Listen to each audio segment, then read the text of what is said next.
प्रसन्नवदनं ध्यायेत् सर्वविघ्नोपशान्तये। व्यासं वसिष्ठनप्तारं शक्तेः पौत्रमकल्मषम् पराशरात्मजं वन्दे सुखदातं तपोनिधिम्। यस्य द्विरदभद्राद्याः पारिषद्याः परस्मतं विघ्नं निघ्नन्ति सततं विश्वक्सेनं तवाश्रये। व्यासाय विष्णुरूपाय व्यासरूपाय विष्णवे नमो वै ब्रह्मनिधये वासिष्ठाय नमो नमः। अविकाराय शुद्धाय नित्याय परमात्मने सदैकरूपरूपाय विष्णवे सर्वजिष्णवे। यस्य स्मरणमात्रेण जन्म संसारबन्धनात् विमुच्यते नमस्तस्मै विष्णवे प्रभविष्णवे। ॐ नमो विष्णवे प्रभविष्णवे सच्चिदानन्दरूपाय कृष्णाय क्लिष्टकारिणे नमो वेदान्तवेद्याय गुरवे बुद्धिसाक्षिणे। कृष्णद्वैपायनं व्यासं सर्वलोकहिते रतं वेदाक्षभास्करं वन्दे समाधिनिलयं मुनिः। सहस्रमूर्तेः पुरुषोत्तमस्य सहस्रनेत्रा नरपादबाहो सहस्रनाम्नां स्तवनं प्रशस्तं निरुच्यते जन्मजरादिशान्त्यैः।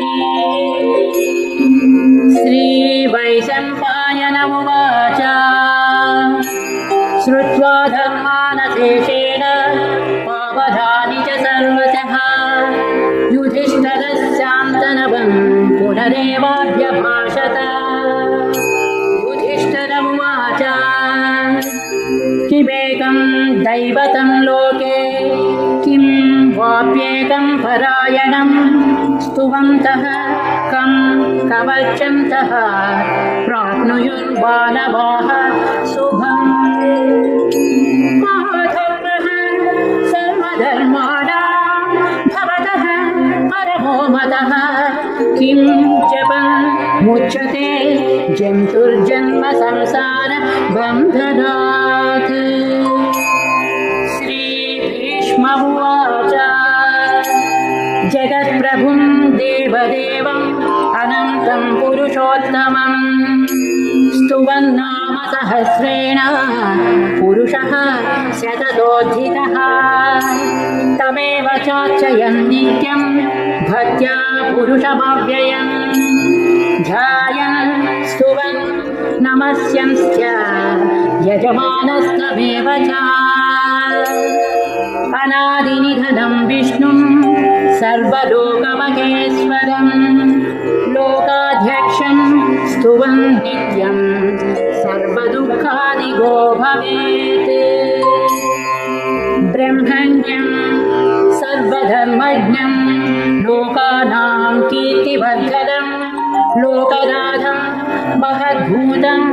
सर्वभूतभवोद्भवम्। येष मे सर्वधर्माणां धर्माधिगतमो मतः यद्भक्त्या पुण्डरीकाक्षं स्तवैरर्चेन्नरः सदा। परमं यो महत्तेजः परमं यो महत्तपः परमं यो महद्ब्रह्मा परमं यत्परायणम्। पवित्राणां पवित्रं यो मङ्गलानां च मङ्गलं दैवतं देवतानां च भूतानां यो व्ययः पिता। यतः सर्वाणि भूतानि भवन्त्यादियुगागमे यस्मिंश्च प्रलय क्षयं यान्ति पुनरेव युगक्षये तस्य लोकप्रधानस्य जगन्नाथस्य भूपते विष्णोर्नाम सहस्रं मे शृणु पापभयापहम् यानि नामानि गौणानि विख्यातानि महात्मनः ऋषिभिः परिगीतानि तानि वक्ष्यामि भूतये विष्णोर्नाम सहस्रस्य वेदव्यासो महामुनिः छन्दोनुष्टुप्तधा देवो भगवान् देवकी सुतः अमृतांशोद्भवो बीजं शक्तिर्देवकी नन्दनः त्रिसामा हृदयं तस्य शान्त्यर्थे विनियुज्यते विष्णुं जिष्णुं महाविष्णुं प्रभविष्णुं भजेश्वरम् अनेकरूपदैत्यान्तं नमामि पुरुषोत्तमम् न्यासः अस्य श्रीविष्णो दिव्यसहस्रनामस्तोत्र महामन्त्रस्य श्रीवेदव्यासो भगवान् ऋषिः अनुष्टुप्छन्दः श्रीमहाविष्णुः परमात्मा श्रीमन्नारायणो देवता अमृतांशोद्भवो भानुरिति बीजम् देवकीनन्दनः स्रष्टेति शक्तिः उद्भवः शोभनो देव इति परमो मन्त्रः सिंहभृन्नन्दकीचक्रीति कीलकम् शान्यधन्वागदाधर इत्यस्त्रम् रथाङ्गपाणिरक्षोभ्य इति नेत्रम् त्रिसामा सामगः सामेति कवचम् आनन्दं परब्रह्मेति योनिः ऋतुः सुदर्शनः काल इति दिग्बन्धः श्रीविश्वरूप इति ध्यानम् श्रीमहाविष्णुप्रीत्यर्थे श्रीसहस्रनामजपे विनियोगः ध्यानम् क्षीरोधन्वत्प्रदेशे शुचिमणिविलसत्सैकते मौक्तिकानां मालाक्षुप्तासनस्थः स्फटिकमणिनिभैः मौक्तिकैर्मण्डिताङ्गः शुभ्रैरभ्रैरगभ्रैरुपरि विरचितैर्मुक्तपीयूषवर्षैः आनन्दीनः पुनीया धनिधनिन गदा शङ्खपाणिर्मुकुन्दः भूः पादौ यस्य नाभिर्वियदसुरनिलश्चन्द्रसूर्यौ च नेत्रे कर्णवासाः शिरोज्योर्मुखममिदहरो यस्य वास्तेयभक्तिः हस्तं यस्य विश्वं सुरनरखगो भोगि गन्धर्वदैत्यैः चित्रं रम्यते तं त्रिभुवनवपुषं विष्णुबीजं नमामि। ॐ नमो भगवते वासुदेवाय। शान्ताकारं भुजगशयनं पद्मनाभं सुरेशं विश्वाधारं गगनसदृशं मेघवर्णं शुभाङ्गं लक्ष्मीकान्तं कमलनयनं योगिहृज्यानगम्यं वन्दे विष्णुं भवभयहरं सर्वलोकैकनाथम् मेघश्यामं पीतकौसेयवासं श्रीवत्साङ्गं कौस्तुभोद्भासिताङ्गं पुण्योपेतं पुण्डरीकायताक्षं विष्णुं वन्दे सर्वलोकैकनाथम्। नमः समस्तभूतानाम् आदिभूताय भूभृते अनेकरूपरूपाय विष्णवे प्रभविष्णवे सशङ्खचक्रं सकिरीटकुण्डलं सपीतवस्त्रं सरसीरुहेक्षणम् सहारवक्षस्थलशोभिकौस्तुभम् नमामि विष्णुं शिरसा चतुर्भुजम् छायायां पारिजातस्य हेमसिंहासरोपरि आसीनमम्बुधस्य महायताक्षबलं कृतम् चन्द्राननं चतुर्बाहुं श्रीवत्साङ्कितभक्षसं रुक्मिणी सत्यभामाभ्यां सहितं कृष्णमाश्रये इति उत्तरपीठिका समाप्तः स्तोत्रम् हरिः ओम् विश्वं विष्णुर्वषट्कारो भूतभव्यभवत्प्रभुः भूतकृद्भूतभृद्भावो भूतात्मा भूतभावनः भूतात्मा परमात्मा च मुक्तानां परमागतिः अव्ययः पुरुषः साक्षी क्षेत्रज्ञोऽक्षर एव च योगो योगविदां नेता प्रधानपुरुषेश्वरः नारसिंहवपुः श्रीमान् केशवः पुरुषोत्तमः सर्वः शिवः स्थाणुर्भूतादिर्निरव्ययः सम्भवो भावनो भक्त प्रभवः प्रभुरीश्वरः स्वयंभूः शम्भुरादित्यः पुष्कराक्षो महास्वरः अनादिनिधनो धाता विधाता धातुरुत्तमः अप्रमेयो ऋषिकेशः पद्मनाभो अमरप्रभुः विश्वकर्मा मनुः स्वस्था स्थविष्टः स्थविरो ध्रुवः अग्राह्यः शाश्वतः कृष्णो लोहिताक्षः प्रदग्धः प्रभूतस्त्रिकउद्गम पवित्रं मङ्गलं पदम् ईशानः प्राणदः प्राणो ज्येष्ठः श्रेष्ठः प्रजापतिः हिरण्यगर्भो भूगर्भो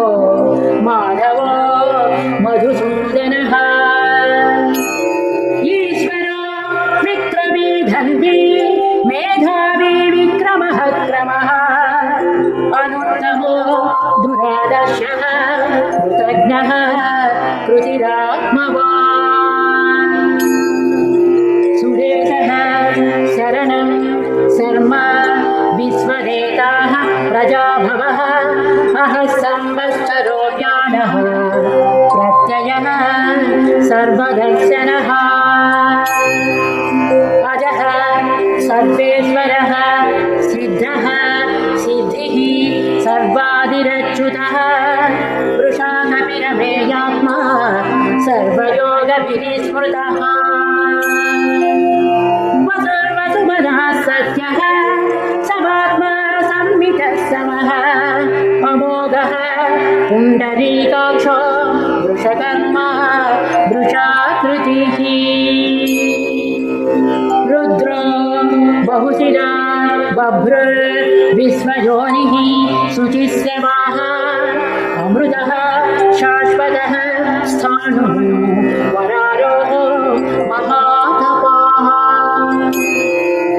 सर्वगः सर्वविद्वानुर्विश्वक्सेनो जनार्दनः वेदो वेदविदव्यङ्गो वेदाङ्गो वेदवित्कविः लोकाध्यक्षः सुराध्यक्षो धर्माध्यक्षः कृतात्कृतः चतुरात्मा चतुर्व्यूहः चतुर्दंष्ट्रः चतुर्भुजः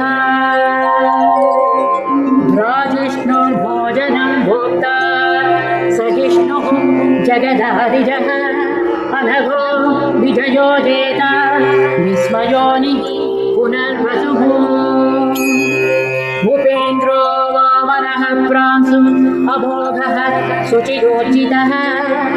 अतीन्द्रः सङ्ग्रहः सद्गो धृतात्मा नियमो यमः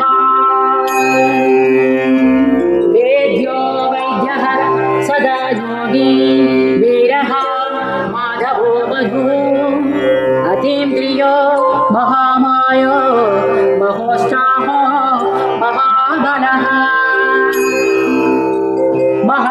महाबुद्धिर्महावीर्यो महाशक्तिर्महाद्युतिः अनिर्देश्य वपुः श्रीमान् अमेयात्मा महादिधृत् महेश्वानो महीभक्त श्रीनिवासः सतां गतिः अनिरुद्धः सुरानन्दो गोविन्दो गोविदाम्पतिः मरीचिर्दमनो हंसः सुपर्णो भुजभक्तः हिरण्यनाभः सुतपाः पद्मनाभः प्रजापतिः अमृत्युः सर्वदृक्सिंहः सन्धाता सन्धिभास्तिरः अजो दुर्मर्षणः शास्ता विश्रुतात्मा सुरारिः गुरुतपोधामः सत्यः सत्यपराक्रमः निमिषो निमिषः स्रग्मि वाचस्पति रुदारधी अग्रणीः ग्रामणीः श्रीमान् न्यायो नेता सवीरनः सहस्रमूर्धा विश्वात्मा सहस्राक्षः सहस्रपात् आवर्तनो निवृत्तात्मा संवृतः सम्प्रवर्तनः अहः संवर्तको बन्धिः अनिलो धरणीधरः सुप्रसादः प्रसन्नात्मा विश्वभूद्विभुः सत्यता सत्कृतः साधुः जह्नुं नारायणो नरः असंख्येयो प्रमेयात्मा विशिष्टः शिष्टकृच्छुचिः सिद्धार्थः सिद्धसङ्कल्पः सिद्धिदः सिद्धिसाधनः वृषाहि वृषभो विष्णुर्वृषपर्वा वृषोधरः वर्धनो वर्धमानश्च विविक्तः श्रुतिसागरः सुभुजो दुर्धरो वाङ्मी महेन्द्रो वसुधो वसुः नैकरूपो बृहद्रूपः सिपिविष्टः प्रकाशनः ओजस्तेजो द्युतिधरः प्रकाशात्मा प्रतापनः बुद्धः स्पष्टाक्षरो मन्त्रः चन्द्रांशुर्भास्करद्युतिः अमृतांशुद्भवो भानुः शशिबिन्दुः सुरेश्वरः औषधं जगतः सेतुः सत्यधर्म पराक्रमः भूतभव्यभवन्नाथः पवनः पावनो नरः कामः कामकृत्कान्तः कामः कामप्रदः प्रभुः युगादिकृत्युगावन्तो नैकमानो महासनः अदृश्यो व्यक्तरूपश्च सहस्रजित् अनन्तजित् शिष्टो विशिष्टः शिष्टेष्टः शिखण्डी नहुषो भृगः क्रोधः क्रोधकृत्कर्ता विश्वबाहुः महीधरः अच्युतः प्रथितः प्राणः प्राणदो वासवानुजः अपां निधिरधिष्ठानम् अप्रमत्तः प्रतिष्ठितः स्कन्दः स्कन्दधरो तुर्यो वरदो वायुवाहनः वासुदेवो बृहद्भानो आदिदेवः पुरन्दरः अशोकस्तारणस्तारः शूरः सौरिगणेश्वरः अनुकूलः शतावन्तः पद्मी पद्मनिवेक्षणः पद्मनाभो अरविन्दाक्षः पद्मगर्भः शरीरभृत् महर्षिः रुद्धो वृद्धात्मा महाक्षो गरुडध्वजः अतुलः शरभो भीमः समयज्ञो हविर्हरिः सर्वलक्षणरक्षण्यो लक्ष्मीवान् समतिञ्जियः अक्षरो रोहितो मार्गो हेतुर्दामोदरः सः महीधरो महाभागो वेगवान् अमिताशनः उद्भवः शोभनो देवः श्रीगर्भः परमेश्वरः करणं कारणं कर्ता विकर्ता गहनो गुहः व्यवसायो व्यवस्थानः संस्थानः स्थानदो ध्रुवः परधिः परमस्पष्टः तुष्टः पुष्टः शुभेक्षणः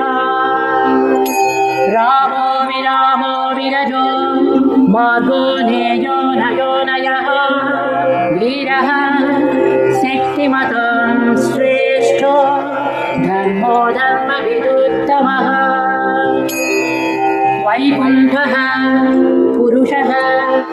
प्राणः प्राणदः प्रणवः मृदुः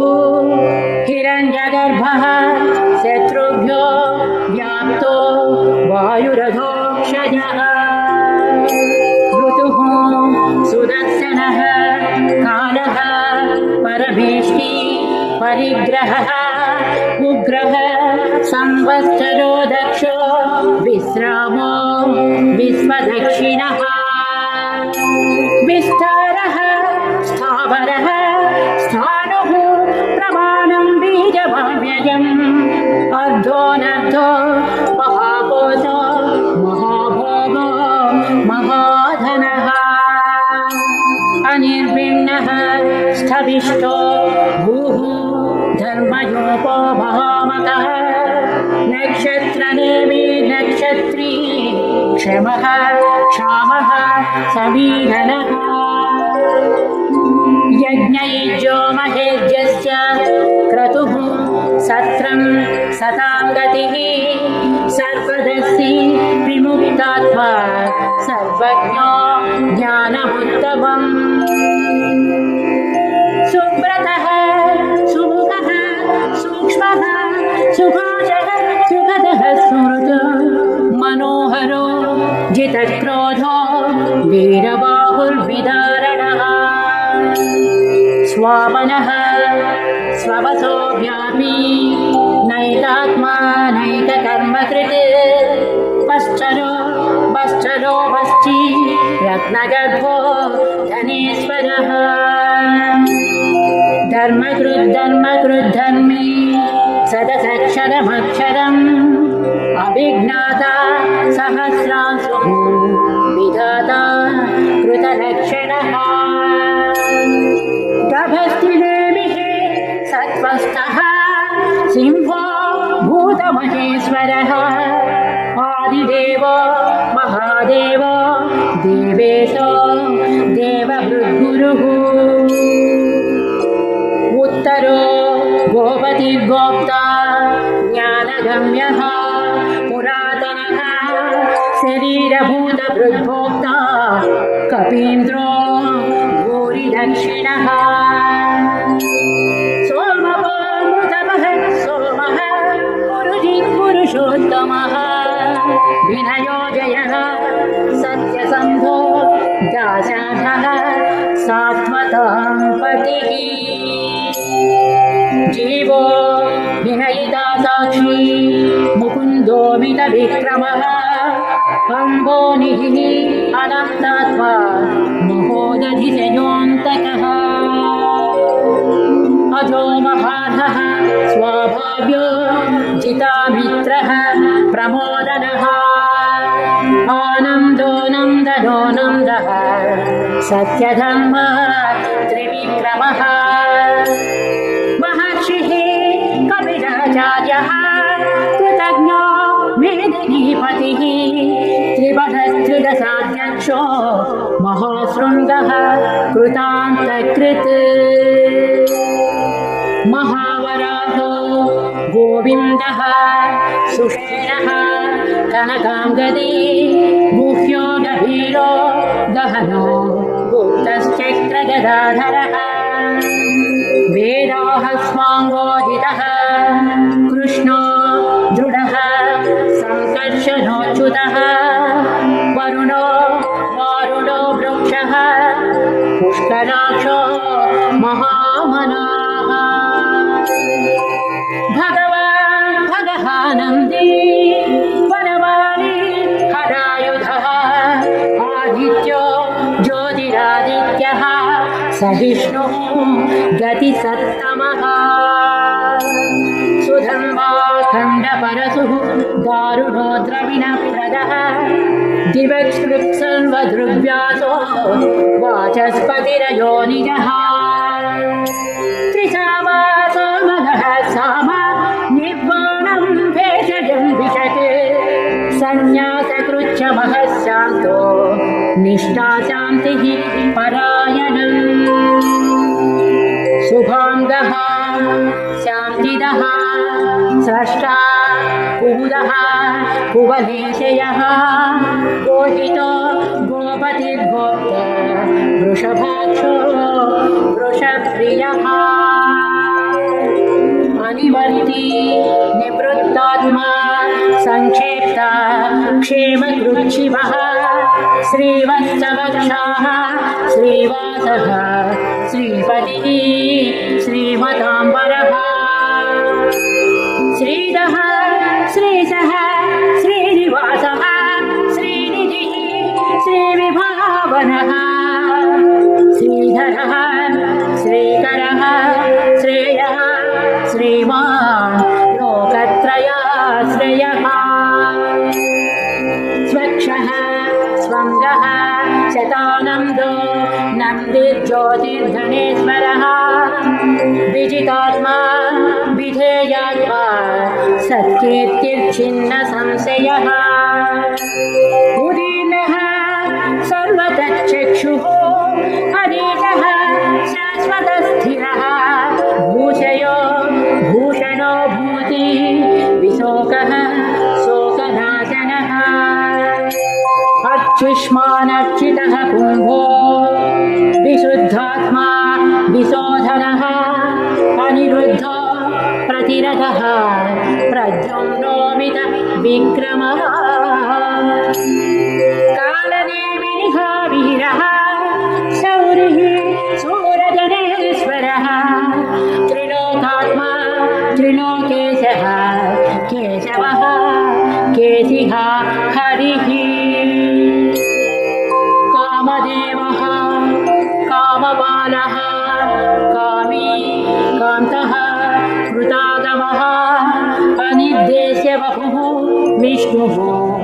वीरोऽनन्तो धनञ्जयः ब्रह्मण्यो ब्रह्मकृद्ब्रह्मा ब्रह्म ब्रह्म विवर्धनः ब्रह्मवित् ब्राह्मणो ब्रह्मी ब्रह्मज्ञो ब्राह्मणप्रियः महाक्रमो महाकर्मा महातेजा महोरगः महाक्रतुः महायज्वा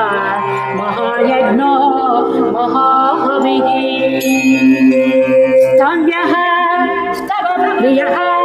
स्तोत्रं स्तुतिः स्तोतारणप्रियः पूर्णः पूरजिता पुण्यः पुण्यकीर्तिरनामयः मनोजवस्थितकरो वसुरेता वसुप्रदः वसुप्रदो वासुदेवो वसुर्वसुमनः हविः सद्गतिः सत्कृतिः सत्ता सद्बोधिः सत्परायणः शूरसेनो यदुश्रेष्ठः सन्निवासः सुयामुनः भूतावासो वासुदेवः सर्वासुनिरयो नरः दर्पः दर्पदो दृप्तो दुर्धरोधः पराजितः विश्वमूर्तिः महामूर्तिः दीप्तमूर्तिरमूर्तिमान् अनेकमूर्तिरव्यक्तः सितमूर्तिस्यताननः एकोनैकः स्तवः कः किं यत्तत्पदमनुत्तमम् लोकबन्धुं लोकनाथो माधवो भक्तवत्सलः सुवर्णवर्णो हेमाङ्गो वराङ्गश्चन्दनाङ्गदी वीरः विषयः शून्यो घृतासीरचलश्चलः अवानीवानदो मान्यो लोकस्वामी त्रिलोकधृक् सुमेधा मेधजो धन्यः सत्यमेधा धराधरः तेजो वृषो द्युतिधरः सर्वशस्त्रभृताम्बरः प्रग्रहो निग्रहो व्यग्रो नैकशृङ्गो गदाग्रजः चतुर्मूर्तिः चतुर्बाहुः चतुर्व्यूहश्चतुर्गतिः चतुरात्मा चतुर्भावः चतुर्वेदविवेकपात् समावर्तो निवृत्तात्मा दुर्जयो दुरतिक्रमः दुर्लभो दुर्गमो दुर्गो दुरावासो दुरारिः शुभाङ्गो लोकसारङ्गः स्तुतं तुस्तं तु वर्धनः इन्द्रकर्मा महाकर्मा कृतकर्मा कृतागमः उद्भवः सुन्दरः सुन्दो रत्नरावः सुलोचनः अर्को वाजसरः शृङ्गी जयन्तः सर्वविजयी सुवर्णबिन्दुरक्षोभ्यः सर्ववादीश्वरेश्वरः महाह्रदो महाकर्तो महाभूतो महानिधिः कुमुदः कुन्दरः कुन्दः पर्जन्यः पावनोनिलः अमृतांसोऽमृतवपुः सर्वज्ञः सर्वतो मुखः सुलभः सुव्रतः सिद्धः शत्रुजित्शत्रुतापनः न्यग्रोधो दुम्भरो अश्वत्थः चाणूरान्ध्र निषूदनः सहस्राक्षिः सप्तजिह्वाः सप्तैधाः सप्तवाहनः अमूर्तिरनघोचिञ्चो भयकृद्भयनाशनः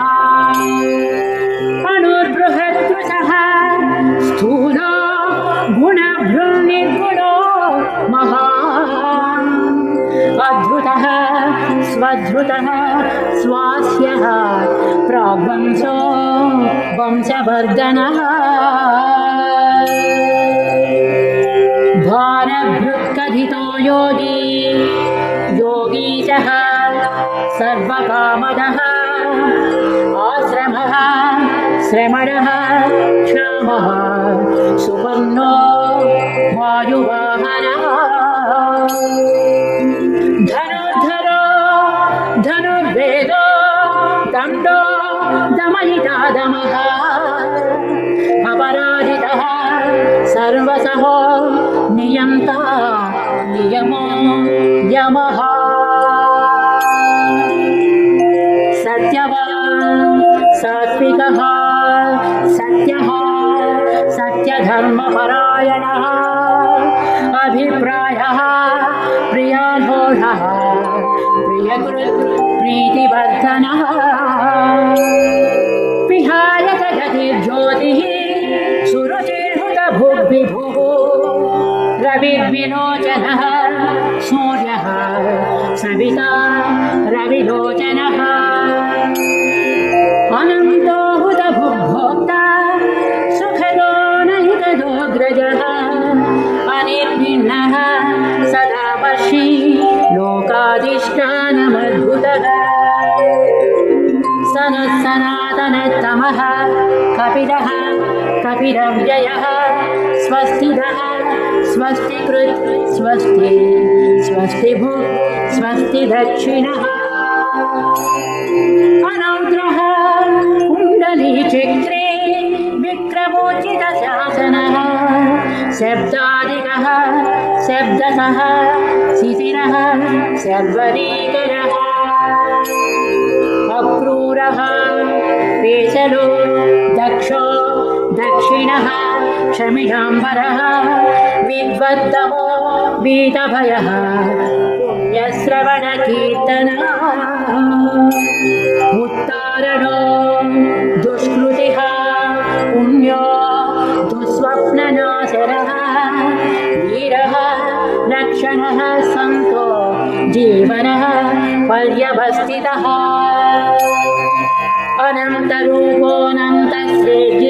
अनन्तरूपोऽनन्तश्रेजितवन्योर्भयापहः चतुरस्रो गभीरात्मा विदितो व्याधितो दिशः अनादिर्भुवो लक्ष्मीः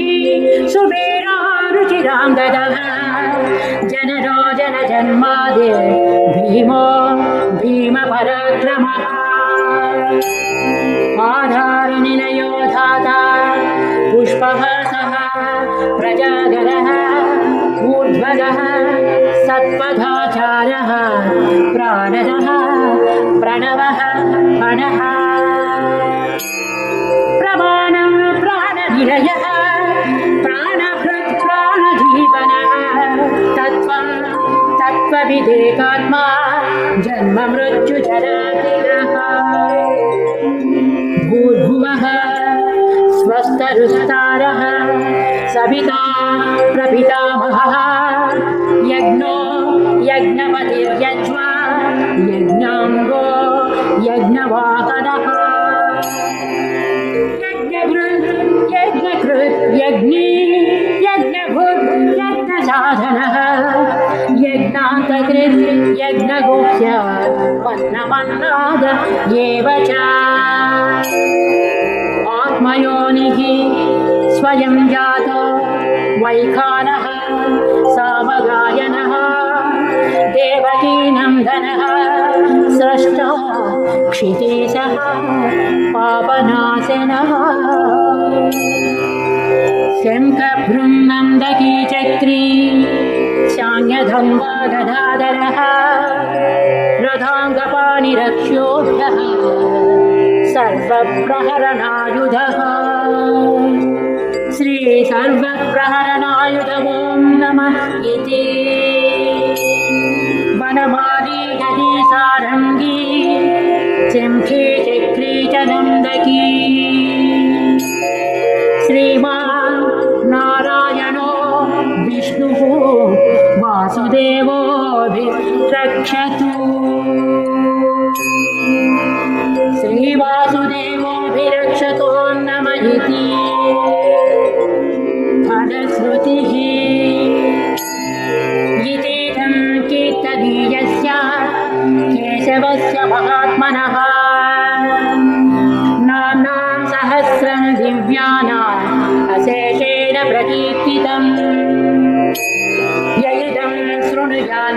नित्यं यच्चापि परिकीर्तयेत् नाशुभं प्राप्नुयात् किञ्चित् सोमुद्रेण मानवः वेदान्तरो ब्राह्मणः स्यात् क्षत्रियो विजयी भवेत् वैश्यो धनसमृद्धः स्यात् शूद्रः सुखमवाप्नुयात् धर्माद्धि प्राप्नुयात् धर्मः अर्थाद्धि चार्थमाप्नुयात् कामानवाप्नुयात् कामी प्रजाद्धि चाप्नुयात् प्रजाम् भक्तिमान्यः शतोत्थाय शुचिसद्गतमानसः सहस्रं वासुदेवस्य नाम्नामेतत् प्रकीर्तयेत् यशः प्राप्नोति विपुलं याति प्राधान्यमेव च अचलां श्रियमाप्नोति श्रेयः प्राप्नोत्यनुत्तमम्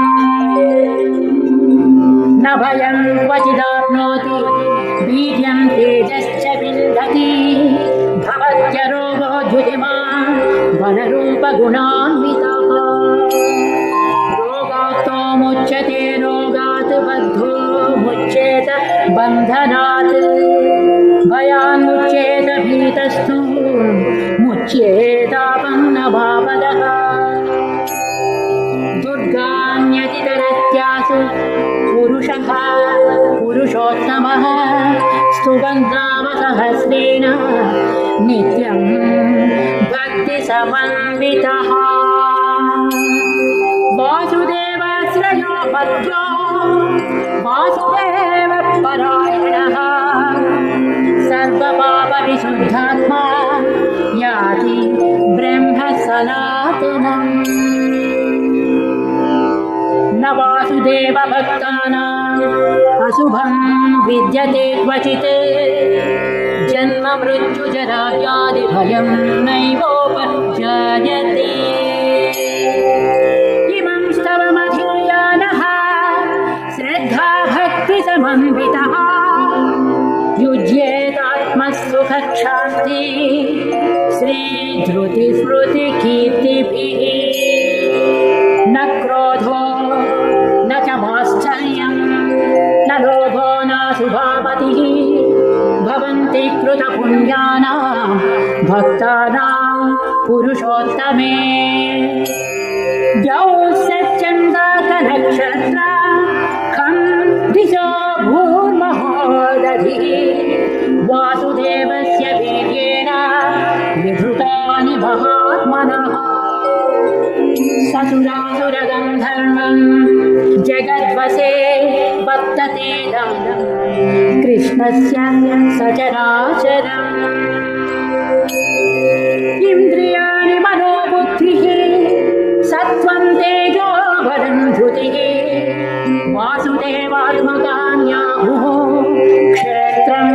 क्षेत्रज्ञ एव च सर्वागमानामाचारः प्रथमं परिकल्पते आचारप्रभवो धर्मो धर्मस्य प्रभुरच्युतः ऋषयः पितरो देवा महाभूतानि धातवः जङ्गमाजङ्गमं चेदं जगन्नारायणोद्भवम् योगो ज्ञानं तथा साङ्ख्यं विद्याः शिल्पादिकर्म च वेदाः शास्त्राणि विज्ञानमेतत् सर्वं जनार्दनात् एको विष्णुर्महद्भूतं पृथग्भूतान्यनेकशः त्रीन् लोकान् व्याप्य भूतात्मा भुङ्क्ते विश्वभुगव्ययः इमं स्तवं भगवतो विष्णोर्व्यासेन कीर्तितं पठेद्यैच्छेत् पुरुषः श्रेयः प्राप्तुं सुखानि च विश्वेश्वरमजं देवं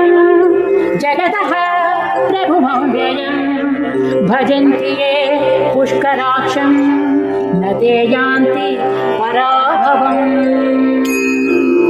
न ते यान्ति पराभवम् नमयति अर्जुनोवाच पद्मपत्रविशालाक्ष पद्मनाभसुरोत्तमा भक्तानामनुरक्तानां त्राता भवजनार्दना श्रीभगवानुवाच यो मां नामसहस्रेण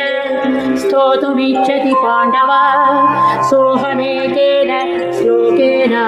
स्तुत एव न संशयः ॐ नमः व्यासमुवाच वासनात् वासुदेवस्य वासितं भुवनत्रयं सर्वभूतनिवासोऽसि वासुदेव नमोऽस्तु ते श्रीवासुदेव नमोऽस्तु ॐ नमः पार्वत्युवाच केनोपायेन लघुना विष्णो नाम सहस्रकं पठ्यते पण्डितैर्नित्यं श्रोतुमिच्छाम्यहं प्रभो ईश्वर उवाच श्रीराम राम रामेति रमे रामे मनोरमे सहस्रनाम तत्तुल्यं रामनाम वरानने श्रीराम नाम वरानन ॐ नमः ब्रह्मोवाच नमोऽस्त्वनन्ताय सहस्रमूर्तये सहस्रपादाक्षि शिरोरुबाहवे सहस्रनाम्ने पुरुषाय शाश्वते सहस्रकोटि युगधारिणे नमः सहस्रकोटि युगधारिण ॐ नमः संजय उवाच यत्र योगीश्वरः कृष्णो यत्र पार्थो धनुर्धरः तत्र श्रीविजयो भूते ध्रुवानीतिर्मतिर्मम श्रीभगवानुवाच अनन्याश्चिन्तयन्तो वा ये जनाः पर्युपासते तेषां नित्याभियुक्तानां योगक्षेमं वहाम्यहम् परित्राणाय साधूनां विनाशाय च दुष्कृतां धर्मसंस्थापनार्थाय सम्भवामि युगे युगे आप्ताविषण्णाः शिथिलाश्च भीता घोरेषु च व्याधिषु वर्तमानाः संकीर्त्य नारायणशब्दमात्रं विमुक्तदुःखा सुखिनो भवन्तु कायेन वाचा मनसेन्द्रियर्वा बुद्ध्यात्मना वा प्रकृते स्वभावात् करोमि यद्यत् सकलं परस्मै नारायणायेति समर्पयामि ॐ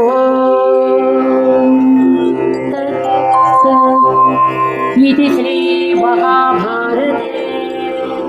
शतसाहस्रिकायां संहितायां नैयासिक्याम् अनुशासनपर्वान्तर्गत अनुशासनिकपर्वणि मोक्षद्वारे भीष्मयुधिष्ठिरसंवादे